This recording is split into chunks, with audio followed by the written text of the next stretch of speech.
আপনারা যারা আজকে ফ্রিজে মাংস সংরক্ষণ করবেন, আপনার জন্য এই ভিডিওটি দেখা অত্যন্ত জরুরি। ফ্রিজে কিভাবে মাংস রাখলে মাংসের গুণগত মান ভালো থাকে এবং আপনি 1 থেকে 2 মাস, 3 মাস, 4 মাস, 6 মাস পর ওই মাংসর প্যাকেটটি যে কোনো সময় চাইলেই আপনি বের করতে পারবেন, যদি আপনি এই কৌশলগুলো অবলম্বন করেন।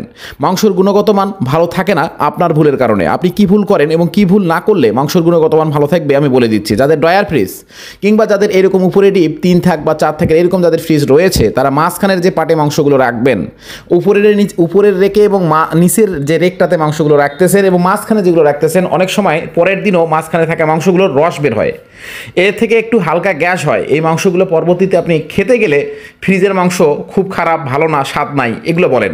ভাই একটু রাখার নিয়মটা বোঝেন। যে মাঝখানে যে প্যাকেটগুলো আমরা রাখতেছি, আমাকে অবশ্যই পরের দিন সকালে এই প্যাকেটগুলো উপরের ট্রেতে রাখবো এবং উপরেরগুলো নিচে রাখবো। কারণ কি জানেন, উপরেরগুলো কিন্তু দ্রুত বরফ জমবে, কারণ উপরের 4টা পার্ট থেকে এখানে বরফ তৈরি হয় এবং নিচেরগুলোতে নিচে মাংস রাখার কারণে, উপরে মাংস থাকার কারণে মাঝখানের অংশতে সঠিকভাবে ঠান্ডা পৌঁছাতে পারে না, যার কারণে বরফ জমতে বেশি সময় লাগে এবং এতে করে মাংসর গুণগত মান নষ্ট হয়।